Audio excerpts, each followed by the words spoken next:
A paz do Senhor, amados irmãos. Aqui é o pastor Amadeu Júnior, pastor local da igreja em Cidade Ocidental.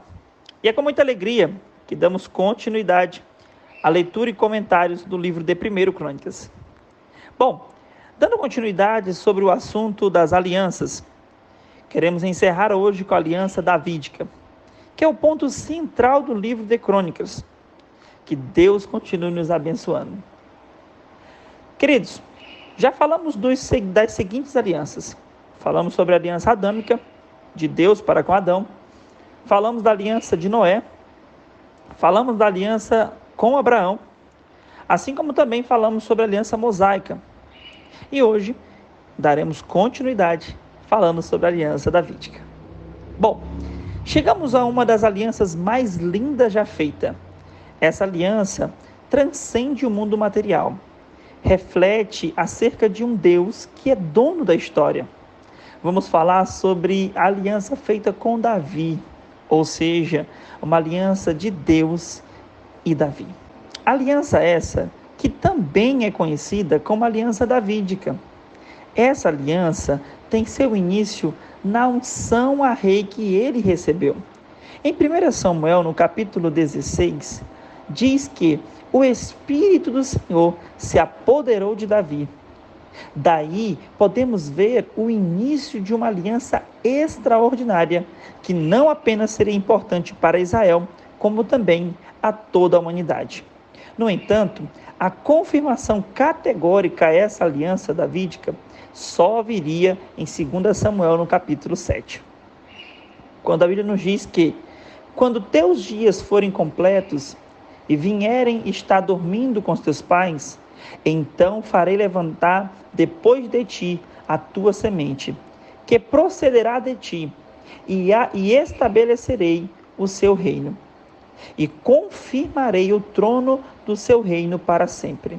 No versículo 16 ainda diz, o teu trono será firme para sempre. E essas são só alguns dos textos que testificam acerca da aliança feita entre Deus e Davi.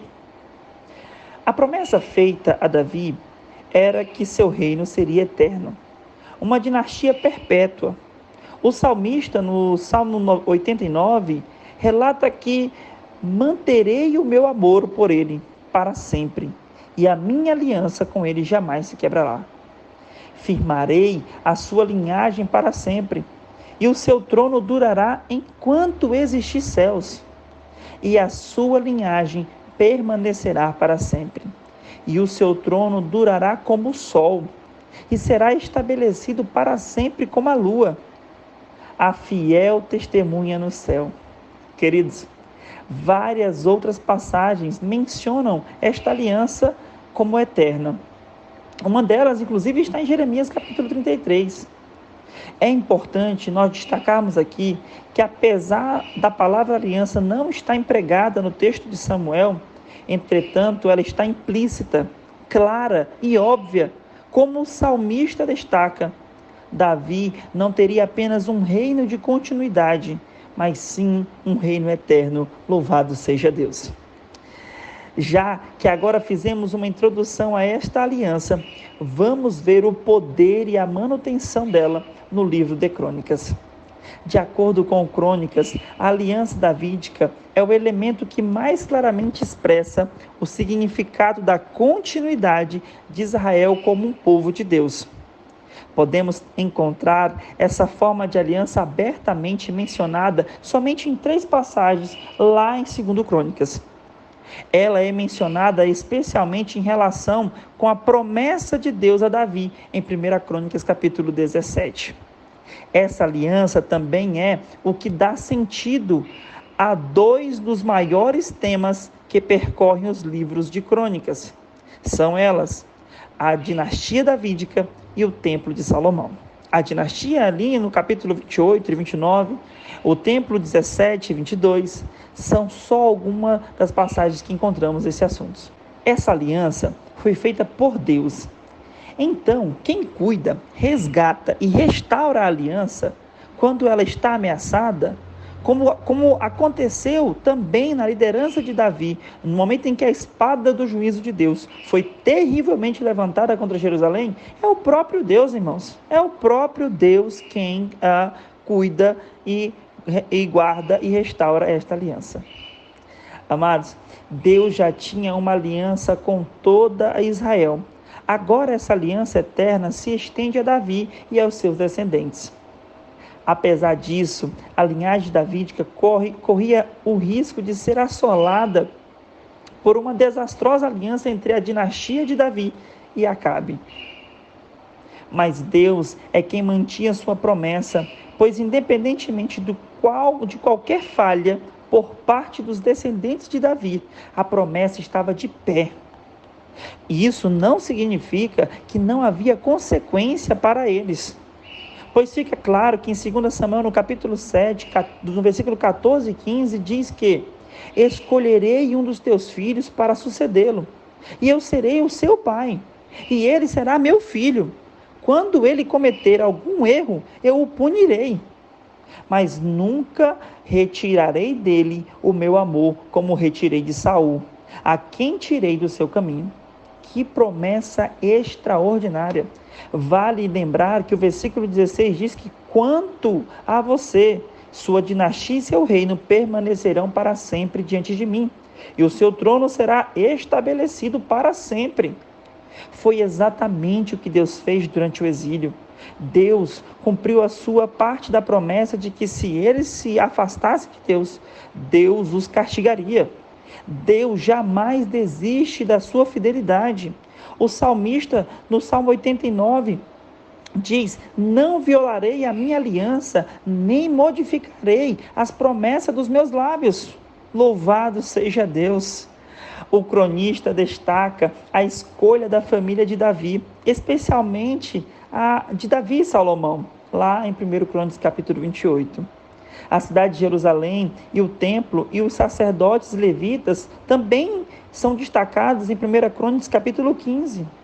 A escolha de Davi e Jerusalém e de Salomão como sucessor e construtor do templo se destaca de maneira particular também no livro de Crônicas. Até mesmo a escolha dos sacerdotes e levitas estão tão associadas à regulamentação de Davi, que Davi, na verdade, faz da função deles como sua indicação original. A rejeição da casa de Saul, encontrada ali no capítulo 10, destaca que Davi foi um plano de Deus para o seu povo. Plano esse que deu certo porque era a vontade planejada dele, e não vontade permissiva como foi Saul. A continuidade da linhagem de Davi confirma aos leitores de Crônica o projeto de Deus em um reino messiânico e eterno que apontava para Jesus Cristo.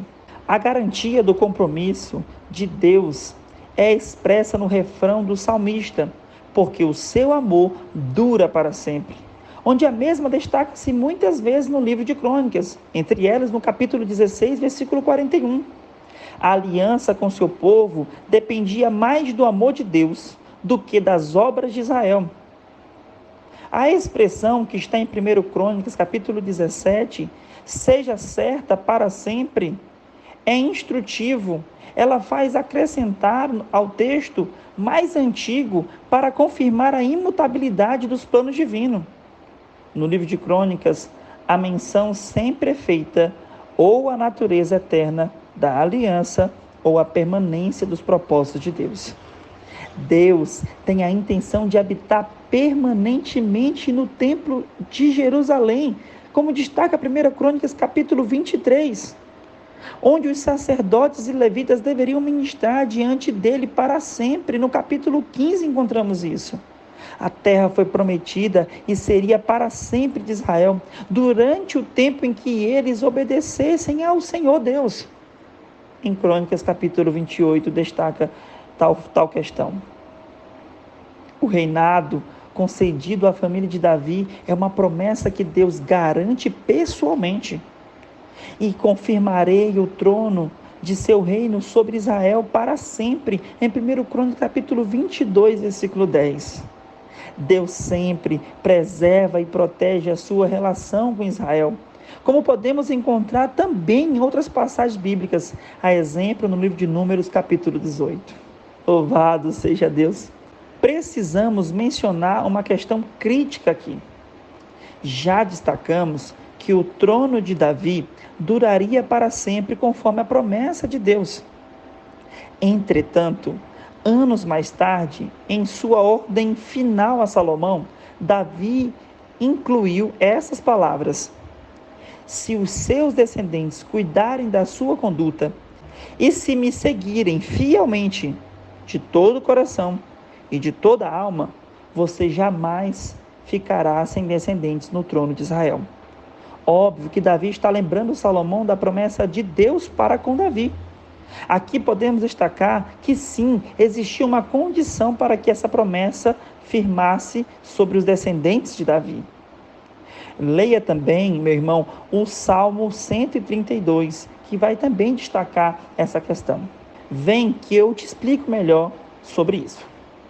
Não estamos diante de nenhuma contradição.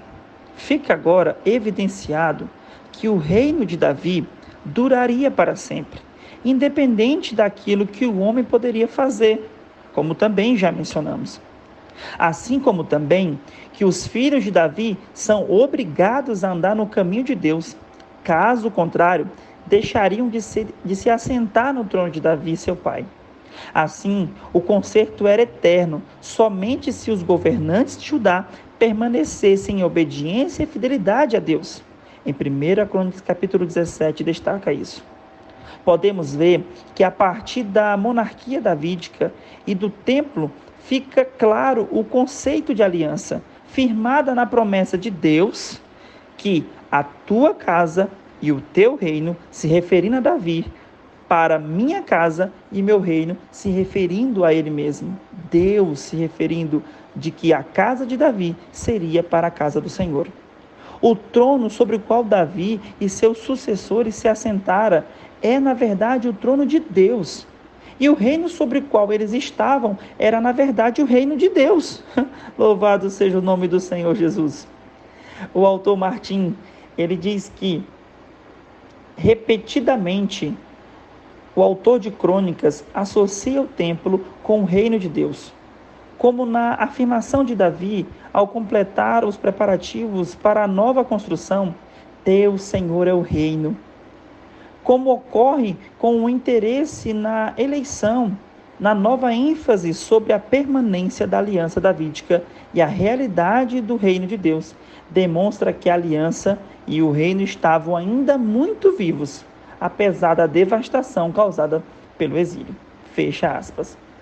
Amados, embora Davi, como rei, tinha autoridade, ela dependia do dom de Deus e estava sujeita às exigências da lei. Da mesma forma que para outros reis isso também valia. Essa autoridade era limitada, sabido que a interpretação que Davi dá à lei de Deus está restrita às áreas específicas da organização dos rituais, do pessoal e o templo, e o estabelecimento da parte musical da adoração no templo. Devido ao pecado e incapacidade dos descendentes de Davi, o cumprimento da promessa, reino eterno, se encontra somente em Jesus. Ele faria e fez o que nenhum filho de Davi jamais fez. Ele mesmo estabeleceu e manteve o trono de Davi para sempre. Se não bastasse ainda, foi chamado de Deus poderoso, como profetizou o profeta Isaías. Com isso, podemos dizer que a continuidade da linhagem terrena era condicional, baseado na obediência ou desobediência dos filhos de Davi. Mas o cumprimento final era incondicional, baseado na promessa contida na aliança divina de Deus. O que podemos ver com isso é impressionante a forma pela qual Deus realizou para cumprir a aliança com Davi. E assim como Deus sempre quis, desde o início, um reino divino, teocrático, em Cristo nós temos o Rei eterno. Lucas, no capítulo 1, destaca: ele será grande e será chamado Filho do Altíssimo. O Senhor Deus lhe dará o trono de seu pai Davi, e ele reinará para sempre sobre o povo de Jacó. Seu reino jamais terá fim. Louvado seja o nome do Senhor Jesus. A prioridade maior do ponto de vista de Crônicas sobre Davi e Salomão é que Deus deu à família deles o ministério da realeza e confirmou isso através da obediência de Salomão ao construir o templo. Com isso, podemos entender que as falhas de Davi mencionadas no livro de Crônicas são muito mais sérias quando comparamos às que Samuel e Reis destaca, visto que mostra a incapacidade de Davi em discernir o que Deus estava fazendo. Ele se equivoca quanto à verdadeira natureza da santidade de Deus, ao transportar a arca de forma errada no capítulo 13. Outro episódio é o censo de Israel, que mesmo parecendo mal aos olhos do Senhor, o orgulho e o egoísmo de Davi o impediu de compreender a verdadeira natureza de Israel como povo de Deus, no capítulo 21. Misericórdia, misericórdia. Um novo destaque era necessário agora, que o castigo merecido do exílio havia passado. Embora que os padrões de Deus nunca mudem, agora estava mais claro do que nunca que a participação de Israel na aliança seria preservada somente mediante o compromisso do amor de Deus para com eles. Israel tinha que começar a aprender novamente tudo o que significava estar em aliança com Deus. Vale destacar outros 3 pontos sobre a aliança davídica encontrada em Crônicas. E o primeiro deles é Israel como povo da aliança. Na prática, o que significa estar ligado a Deus por meio de uma aliança? Será que você sabe responder essa pergunta? Bom, enquanto muitos israelitas no pós-exílio se inclinavam a pensar em si mesmo, como abatidos, culpados, fracos, e um grupo de extraviados, sempre na defensiva, Crônicas desejava trazer uma nova esperança ao seu povo. E diferente de alguns dos seus contemporâneos, como Esdras e Neemias, a resposta encontrada no livro de Crônicas a essa pergunta era um pouquinho diferente. A questão mais importante levantada em Crônicas era a sua própria atitude para com os israelitas do passado e do presente, lembrando a eles que a sua linhagem não estava ligada apenas a Davi, mas podia ser traçada desde Adão. Os remanescentes no pós-exílio eram parte do que Deus havia planejado, não apenas para Israel, mas desde a própria criação da raça humana. Conforme a genealogia de 1 Crônicas, capítulo 2, eles eram descendentes de todos os 12 filhos de Jacó. Não estavam restritos aos membros apenas da tribo de Judá e de Benjamim. A divisão das tribos entre norte e sul era uma outra consequência dos atos de pecado ou descuido dos reis nos tempos da unificação. O que era esperado de Israel como um povo da aliança de Deus era que eles aprendessem a buscar constantemente a Deus, como foi no tempo do retorno da Arca da Aliança para o meio do seu povo nos dias de Davi, como destaca 1 Crônicas capítulo 13, que entendia e criava o hábito de buscar a Deus como um modo de vida. Assim, podiam esperar as bênçãos de Deus de várias maneiras.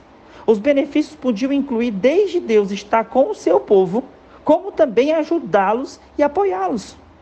Ainda com prosperidade, cura, bem como um relacionamento por parte dos estrangeiros da realidade do poder de Deus. Ali no capítulo 14. Os israelitas do período pós-exílio estavam sendo de maneira especial lembrados de que não só deviam sua própria existência ao amor fiel de Deus, mas também que seriam abençoados ainda mais se buscassem a Ele e andassem em seus caminhos. Vale destacar 2 bênçãos da aliança em Crônicas. A primeira é a presença de Israel na terra prometida. Isso já era motivo extraordinário. O fato de que o autor atualiza as informações daqueles que retornaram a Jerusalém, sobre Neemias confirmar a importância da terra para a comunidade pós-exílica. Há também uma impressão de que a posse que Israel tinha da terra era usufruto do seu descanso, algo que para aquela geração estava sendo experimentado pela primeira vez. Alguns estavam experimentando novamente. Todo o tema remonta à promessa da aliança de Deus com Abraão, destacada em 1 Crônicas 16 e também no capítulo 28. Como se destaca também a expansão das tribos em diferentes partes da terra prometida. Embora a terra tivesse sido dada a Israel, eles também iriam precisar de Deus para ajudar eles a ocupá-la, como é expresso de forma muito bela na oração simples de Jabes. Ó, tomara que me abençoes e me alargues as fronteiras. Louvado seja Deus. Ele faz essa oração e o Senhor o abençoa. Da mesma forma, Davi completa a tarefa de Josué de ocupar aquela terra por completa, pois isso era indispensável, já que essa era um pré-requisito para a construção do templo. Outra bênção é a própria presença de Deus no meio do seu povo. Eles precisavam se sentir perto de Deus novamente. O templo simbolizava esse novo momento. E apesar dos mais velhos, que tinham visto o primeiro templo, terem chorado de saudade, os mais jovens jubilavam ao Senhor. Louvado seja Deus. É importante falar que Deus jamais abandonou seu povo. O cativeiro foi uma consequência dos seus pecados. E embora Israel nem sempre honrasse a Deus, ele sempre estava lá. Nem mesmo o desastre do exílio podia mudar isso. O outro ponto que vale destacar é o templo como o lugar do culto centrado na aliança. O templo de Jerusalém e seu sistema de culto claramente dominam boa parte do livro de Crônicas. A maior parte do reinado de Davi é dedicada aos preparativos para o templo, assim como o reinado de Salomão gira em torno de construir esse mesmo templo. E os levitas, que contribuíam no serviço do templo, são muitas vezes mencionados. Deus prometeu a Davi que seu filho iria edificar o templo ao Senhor e que confirmaria o seu trono para sempre. A dinastia de Davi e o templo de Salomão juntos representam o centro do reino do Senhor nesta terra. O que faz a família real se manter ligada ao templo é a obrigação do cuidado contínuo da dinastia davídica para com os mesmos bens e também com os serviços. Os seus sucessores deveriam ser fiéis guardiões do culto do Senhor. Entre todas as funções indispensáveis estão as várias funções dos levitas no serviço ou ministério que se destacam em Crônicas capítulo 23.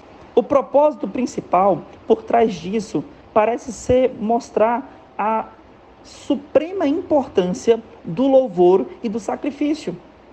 O sacrifício é proeminente em Crônicas, é muito mais proeminente do que no livro de Reis, como é indicado pelo uso da descrição pós-exílica do templo se referindo como casa dos sacrifícios em Esdras capítulo 6. Em Crônicas são encontrados vários resumos dos rituais e sacrifícios do templo, diferente do livro de Reis, com apenas uma referência a isso. Deste modo, destaca a importância do culto regular. A contribuição dos levitas a esse padrão de culto foi crucial, como destaca no capítulo 9 do livro de 1 Crônicas. Sem esquecer da parte musical do culto e o papel que os levitas tinham em contribuir de forma destacada no livro de Crônicas. A organização feita por Davi da divisão dos levitas em 3 grupos de música é muitas vezes mencionada, assim como o envolvimento dele no louvor de Israel também. Sua função principal é, na verdade, conduzir o povo no louvor, sem o qual os diversos rituais sacrificiais de Israel seriam pouco mais do que um testemunho silencioso da aliança. Os levitas foram nominalmente designados para louvarem ao Senhor. E o refrão dos Salmos, que diz, pois o seu amor dura para sempre, frequentemente é encontrado no livro de Crônicas através dos louvores que eram entoados ali na adoração diante da Arca da Aliança, como se fosse um tipo de canção levítica. Esse louvor não era para benefício dos próprios levitas, mas para o do povo. A tarefa dos levitas era capacitar o povo a se tornarem verdadeiros adoradores e adorarem ao Senhor e terem a consciência do que Deus podia fazer através e por eles. Com um incentivo dos levitas, o povo restituiu a arca e o seu lugar legítimo. Como em outras partes da Bíblia, a profecia em Crônicas é um termo abrangente que inclui o louvor dos levitas a Deus. Selma destaca que, embora observância apropriada da lei ritualista proporcionasse o quadro correto para o culto, a maior preocupação do cronista era que o culto resultasse de um coração completamente comprometido a Deus. Deus procura por Israel para eles o servir de todo o seu coração, de coração íntegro, da maneira que as tribos vieram de todo e com o seu coração para reconhecer a escolha de Deus sobre o reinado de Davi. Olhando para este comentário, só consigo me lembrar de João capítulo 4, versículo 23. Deus procura os verdadeiros adoradores para adorar o Pai em espírito e em verdade. O culto verdadeiro em Crônicas se caracteriza pela alegria, generosidade e união. Esse regozijo era, em geral, uma experiência coletiva em Crônicas e era expresso tipicamente nas celebrações das principais festas de tipo regular ou em ocasiões especiais. Às vezes, também, ele era acompanhado de exemplos de generosidade em comum que estimulava mais o testemunho da bondade de Deus. O templo expressava a própria essência de Israel como uma comunidade adoradora, incluindo os estrangeiros, que reconheciam o Senhor como o Rei da Aliança. E por último, vamos destacar a aliança como uma base para a restauração. Ainda que Crônicas goste de ressaltar a identidade de Israel como um povo da aliança de Deus, a nação constantemente deixava de cumprir suas obrigações. A infidelidade de Israel é um dos temas mais repetidos do livro. E é uma das razões principais para destacar a aliança davídica, o templo e o papel vital que eles desempenhavam na provisão de Deus para a restauração.